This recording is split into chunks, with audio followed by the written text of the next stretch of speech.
గండ్రతనం మొండి గుణం కాసింత బోణాతనం కూసింత జారి గుణం కాసింత గండ్రతనం కూసింత మొండి గుణం అచ్చమైన పల్లెటూరి ఇత్తనం ఎక్కడైనా ఆమెదేగ పెత్తనం ఈ అమ్మరు తల్లి తుఫాను ముందర తూనిగలే మనమందరం జయమ్మ జయమ్మ జయమ్మ జయమ్మ జయమ్మ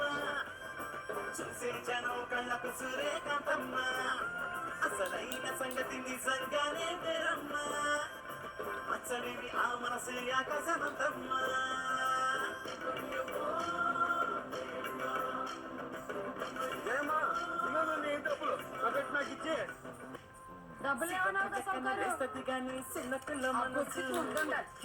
ఎందుకు పుట్టించాడో ఆ దేవుడికి తెలుసు పట్టాసు తీరున పెడుతి బాబోయ్ నోటి మాట పెడుసు జయమ్మ గొంతు లెగిసిందో చాలు పూజకమే సైలెన్స్ ఉత్సున ఆకాశం అంటే కోపం సప్పున చల్లారిపోతది పాపం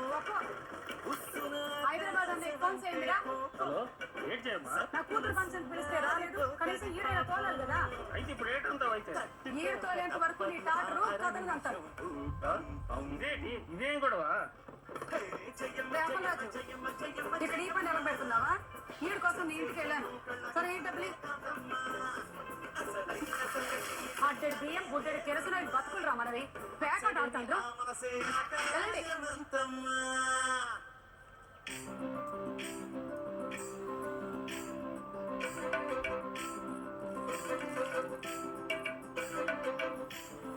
అప్పరం ఇదిగో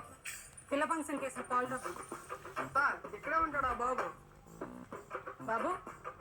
ఈ డబ్బులేవి షరతులు ఇచ్చేతలేజమ్మా ఓహో నువ్వే రేట్రా మధ్యలో పెద్ద మనిషివి రే గోపి జయమ్మా బాబు ఈడెత్తాడో లేదో నా మేక పిల్లని తీసుకెళ్ళిపోతావు ఇంటి దగ్గర తెలిస్తే చెదగొట్టేస్తాను నాకు 2 రోజులు ఇచ్చేస్తానండి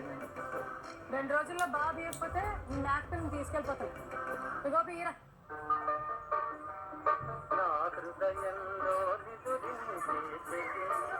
పోయి ముసలాడా నీకు సిగ్గు లజ్జ మానం మర్యాద ఏటైనా ఉన్నాయా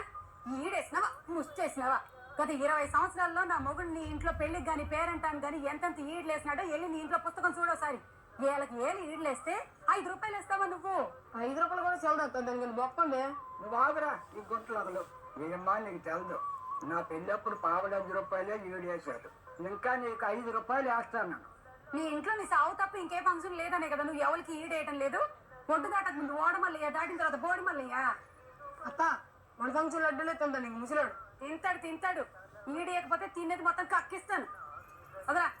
శ్రీరామచంద్ర నా 80 ఏళ్ళ జీవితంలో ఇలాంటి గొడవ ఎక్కడా వినలేదు చూడలేదు